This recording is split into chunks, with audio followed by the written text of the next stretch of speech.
Daniela Maracaípe, sou professora da área de História e a gente vai abordar um tema de extrema importância para a história, que é a Era do Feudalismo. De início, a gente tem uma definição do que seria o feudalismo, né? O feudalismo ele compreende o sistema político, econômico e social que predominou na Europa Ocidental entre o início da Idade Média até a afirmação dos Estados modernos, tendo seu apogeu entre o século XI até o século XIII, e o conceito teórico foi criado no século XVII até o século XVIII pelos advogados franceses e ingleses, popularizando pelo filósofo Charles e o Barão de Montesquieu. Então, resumindo o que eu acabei de ler para vocês, esse sistema ele foi marcado por uma sociedade estamental que se organizava como base em 3 classes sociais: o clero, a nobreza e os servos. A economia ela girava em torno do feudo e da exploração de terra. Esse sistema também se relacionou com a ideologia vigorante nesse período e teve uma forte ligação com as relações de vasalagem e com o feudo.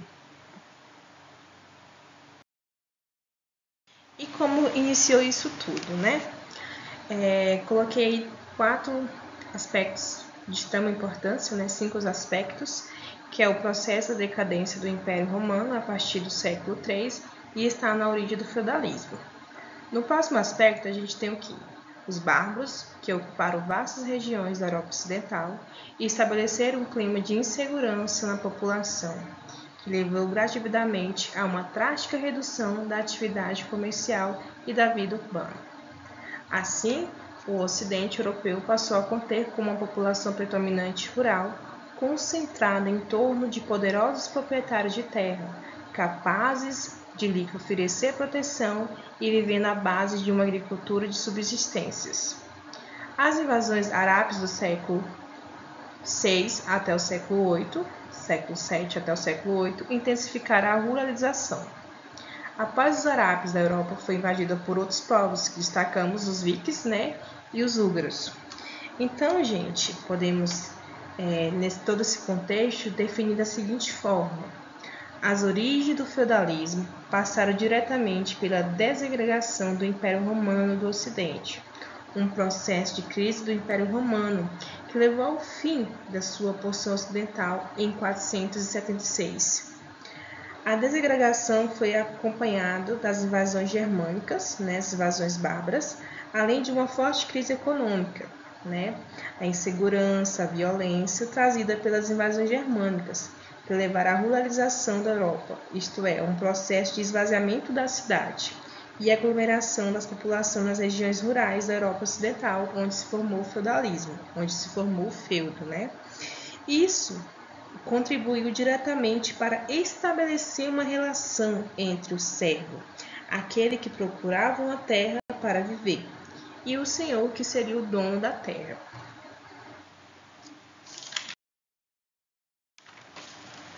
Então, nesse próximo capítulo, a gente vê alguns aspectos, né, que marcou o feudalismo, que seria a ruralização da sociedade, uma sociedade hierarquizada, um sistema de produção feudal, uma fragmentação do poder central, uma supremacia da Igreja Católica, a clericalização da sociedade e um enfraquecimento comercial, né?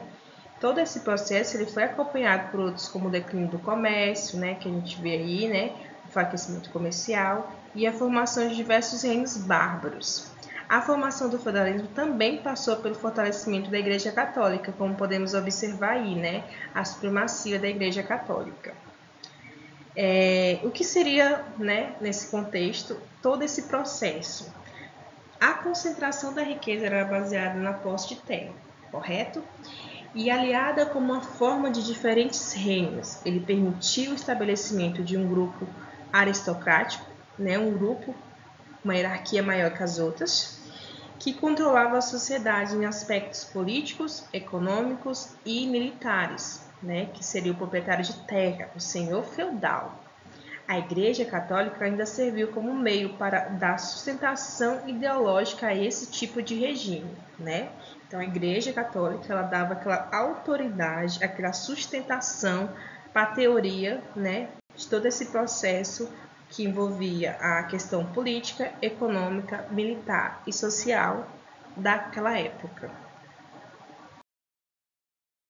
Então, ao observarmos essa página, a gente vê aí uma hierarquia, né, uma pirâmide hierárquica, né?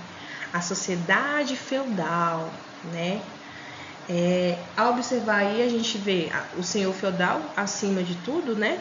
Aí abaixo do senhor feudal a gente tem o clero, abaixo do clero a gente tem os nobres e guerreiros, e abaixo dos nobres e guerreiros a gente tem os servos, né? Então isso é uma pirâmide hierárquica. A sociedade estamental, isto é composta de estamentos, são compostas por camadas, que observamos na imagem aí. Posições sociais rígidas, a mobilidade social era reduzida. Como regra, o indivíduo nascia na camada servil, nela ele permanecia até o fim dos seus dias, o mesmo ocorrendo para aqueles que pertencessem à camada senhorial, ok? Então, gente, a sociedade feudal ficou conhecida pela pouca mobilidade. Sendo assim, as classes são chamadas de estamentos, tendo seu papel na sociedade muito bem definido.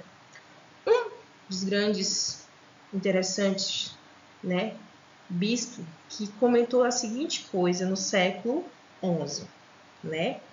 Ele definia a sociedade medieval em 3 grupos: os que oravam, que seriam os do clero, os que guerreavam, que eram os nobres e guerreiros, né? E os que trabalhavam, que seria quem? Os servos. Essa definição foi de grande importância, pois nos ajuda a entender essa divisão de sociedade, né, feudal. Os 3 grupos que formam eram o clero, né? Os 3 grupos que formam essa camada social é o clero, que era formado pelos representantes da Igreja Católica, sendo a classe social mais rica e poderosa, que detinha o maior número de terras e tinham forte influência sobre os reinos europeus. Após o clero, a gente tem a nobreza, né, que era formada pelos reis e nobres que mantinham o juramento de fidelidade com os monarcas.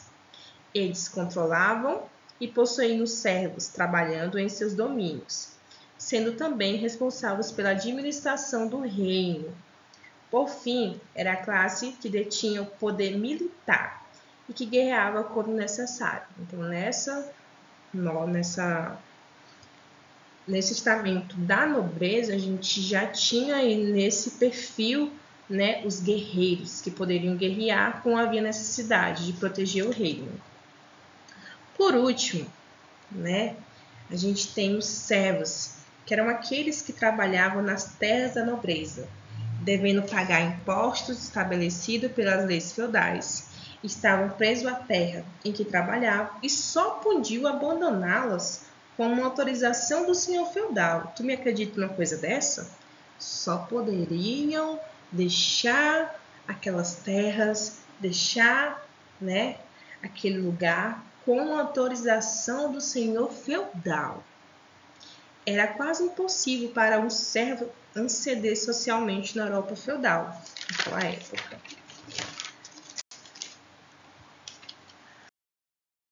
Então vamos lá, gente. Chegamos no próximo capítulo, onde ele vai abordar a sociedade feudal, né? Ao ganhar essa concessão, esse senhor passava a ser um senhor feudal. O senhor que doava terras a outro era chamado suzerano, e quem o recebia tornava-se vassalho, né, do doador, que seria o senhor feudal. Abaixo dos senhores feudais, né, estavam os servos, todos aqueles que trabalhavam sem remuneração e sem posse de terra, né? Trabalhando nos campos feudais, os servos produziam praticamente tudo o que era necessário para os moradores do feudo. Eles formavam a base da sociedade, eram subordinados aos senhores e tinham uma série de obrigações em troca de permissão de morar no feudo e serem protegidos pelo seu senhor, né? nesse próximo capítulo, a gente vê aí o senhor feudal, né? Que é a suzerania. O que seria a suzerania? É o senhor que doa as terras. E o vassalho? Quem seria o vassalho? Aquele senhor que recebe as terras, né? Uma parte importante do feudalismo foram as relações de vassalagem, o termo juramentado que ligava os senhores feudais ao seu rei. Nesse acordo, um rei cedia terras para os nobres que jurassem fidelidade, e a ele permitido que esse nobre explorasse essas terras e servos que nela trabalhassem. Tal fidelidade fazia com que os vassalos tivessem obrigações a cumprir com o rei, que fosse convocado em especial quando se tratava de dever militar. Então, o rei doava essas terras, né, para os vassalhos, os proprietários de terra, para que nele ele trabalhasse com os seus servos, com os seus camponeses, né? Próximo capítulo. Então vamos lá. Vamos entender qual seria o papel da Igreja Católica dentro desse processo do feudo, né? Do feudalismo. A Igreja Católica tinha muito poder e ela influenciava diretamente nas decisões políticas dos feudos e reinos. Durante a Idade Média, ele acumulou muitas riquezas e terras recebidas por doações que formaram extensos feudos eclesiásticos, onde trabalhavam centenas de servos. Os que faziam parte dessa classe sacerdotal eram chamados de membros do clero, os quais mantinham uma relação de proximidade e dependência com os senhores feudais, né? Então vamos lá. No próximo capítulo a gente vai abordar os deveres dos servos, né? Quais seriam esses deveres dos servos? Primeiramente, né, a economia feudal era totalmente agrícola e dependia da exploração da terra para que a riqueza fosse produzida. Com o tempo, a produção agrícola aumentou devido ao aprimoramento das técnicas de produção, o que trouxe uma melhoria na produtividade das colheitas. No feudalismo, os servos também eram obrigados a pagar imposto para os senhores feudais e para a igreja. Então, a gente podemos articular o que aí nessa fala? Que os servos, além de trabalhar, eles pagavam diversos impostos para sustentar uma hierarquia, para sustentar as classes acima deles. E uma desses impostos seria o que? A talha. O que seria a talha? Que correspondia a uma parte da produção do servo e sua família, que seriam cereais, ovos, leite, lã e entre outros, né, alimentos, destinado ao senhor. Então, um pouco daquela parte do que ele produzia, ele tinha que destinar ao seu senhor, o seu senhor feudal. E o próximo seria o quê? A corveia. O que seria a corveia? É um trabalho feito pelo servo nas terras do senhor durante um certo número de dias por semana. Então, tinha alguns dias da semana que ele tinha que trabalhar nas terras do senhor feudal, né? Além de trabalhar nas suas terras, ele trabalhava nas terras do senhor feudal. E a próxima seria a banalidade. Pagamento em produto pelo uso das instalações do feudo, por exemplo, os moinhos, fornos, os celeiros e entre outros. Então, o servo tinha que pagar para utilizar aquele tipo de equipamento. Então, os servos ainda prestavam obrigações extras em tempo de guerra, nos casamentos, em batizados da família senhorial, além de arcarem com o dízimo para a Igreja Católica. Tinha que pagar o dízimo. E de participarem dos eventos religiosos da proximidade. Então vamos lá. Como seria a organização dessas mudanças, né? A organização desses feudos. Ele tinha um domínio ao monte senhorial, onde ficava o castelo com terras de uso exclusivo do senhor. Então a gente podemos observar na imagem aqui que tem um castelo lá em cima, que seria exclusivo do senhor feudal. Temos abaixo as terras ou manso servil, composto por vários lotes arrendados aos servos. Então, são vários lotes, né, que eles se distribuem entre eles para trabalhar. Terras comuns é o manso comunial, composto por bosques e pastos usados tanto pelo senhor como pelos servos. Então, a gente tem aí essa parte aí que era utilizada tanto pelo senhor feudal, né, seus pastos, para poder criar animais, animais, e entre outras coisas, que era utilizado tanto pelo senhor feudal, né, que no qual, alinhando aqui para vocês novamente, onde o servo tinha, né, esses impostos no qual ele tinha que pagar, né, então tudo que ele produzia ele passava para o senhor feudal, né. A gente também tem aqui de grande importância a organização dos feudos, né? Eles eram obrigados a pagar diversos tributos a seus senhores em produtos ou em serviços. Os servos não estavam estimulados a produzir mais, pois quanto mais produzisse, mais acabavam pagando. Dessa forma, não tinha interesse de aperfeiçoar as técnicas. Para evitar, contudo, o rápido esgotamento da terra, fonte de sobrevivência dos feudos, adotou seu sistema de rotação das culturas, né?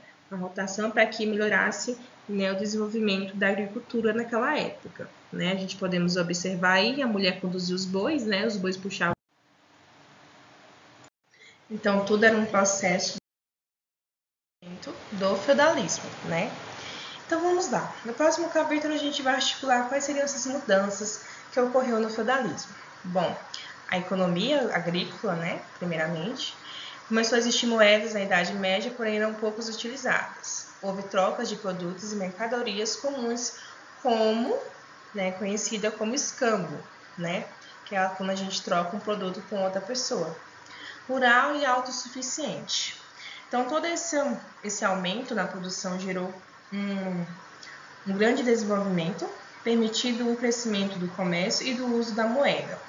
Feiras surgiram na Europa e muitos comerciantes passaram a se estabelecer aos redores das cidades europeias, formando uns burgos, né? Então, muitos, né, começaram a se expandir para a cidade, onde começaram a surgir os burgos em troca de mercadoria, na utilização, né, de comprar nas feiras, tudo isso. Essas mudanças pavimentaram o caminho para o fim do feudalismo. Uma das curiosidades muito interessantes seria o quê? Os senhores feudais tinham muitas forças do que o rei, né? Então, o senhor feudal tinha sua propriedade, no qual o rei tinha dado, na questão da fasalagem, né? E então ele tinha um poder maior do que o rei naquele exato local, nas suas terras, melhor dizendo. E cada feudo possuía o seu próprio exército, composto principalmente pelos cavaleiros nobres, que eram guerreiros regulares e por servos convocados, se houvesse necessidade. A cavalaria medieval constituía um verdadeiro exército particular, fundada nas ideias de honra, lealdade e heroísmo. Ser cavaleiro era a ambição de todos os jovens nobres, né? Então, ele já tinha uma figura de extrema importância dentro daquela realidade vivenciada naquela época, né? Principalmente as pessoas que pertenciam a essa classe social, que seriam os nobres. Então, todo jovem via na figura de cavaleiro uma ambição, um heroísmo, uma honra, uma lealdade. E o treinamento começava a partir de que anos? Né? Quando a criança completasse seus 7 anos de idade e quando serviam de pajé de um senhor, momento em que aprendiam montaria e manejo de suas armas. Em seguida, tornava-se um escuteiro, acompanhado dos senhores cavaleiros nas guerras e também nas caçadas. E quais seriam as principais causas, né, que chegou ao fim da crise do feudalismo, né? Fim do feudalismo. Foi o surgimento da burguesia, né, o fortalecimento do comércio, a consolidação dos burgueses, que contribuíram para a maior diversificação econômica, reduzindo a importância da posse e a exploração de terra. O crescimento demográfico e urbano, a maior disponibilidade de alimentos permitiu um aumento populacional, criando uma pressão sobre a servidão. Muitos servos compraram suas liberdades e ou simplesmente fugiam, né, das terras feudais estabelecidas na cidade. E o fortalecimento do poder real. Os reis passaram a fortalecer o seu poder. Começou a se centrar o poder realmente no rei. Então, o rei começou, né, a se fortalecer novamente, reduzindo suas dependências, né, dos nobres. Então, aí, o rei pegou todo o vapor novamente e começou a reinar com todo o seu poder. Então, esses aí são alguns dos aspectos, né, do fim do feudalismo, né? Além disso, a abertura da Europa durante as Cruzadas, o fortalecimento econômico e a política da burguesia, a peste negra, a crescente contestação à Igreja Católica e o Renascimento contribuíram muito diretamente para o fim do feudalismo. Então, algumas mudanças no tempo, as cruzadas que envolviam a igreja, fortalecimento econômico, a política da burguesia, uma das coisas mais tristes que vivenciamos na sociedade, a peste negra, né? Então, a gente também teve o desenvolvimento do Renascimento, que a gente vai abordar futuramente em vários aspectos. Então, assim, isso contribuiu diretamente para o fim do feudalismo, né? Então, a partir desse século, as transformações eram em curso na Europa, levaram o feudalismo a enfrentar uma crise que levou ao fim desse sistema político, econômico e social, né? Então, aí todo esse processo que eu acabei de informar a vocês chegou, né, ao fim. Além disso, né, ele foi de grande importância para a história, para o desenvolvimento da sociedade. Então, eu encerro minha apresentação aqui para vocês. Espero que vocês gostem, que vocês compartilhem, curtem, tá? Foi feito com muito amor no coração e até o próximo vídeo.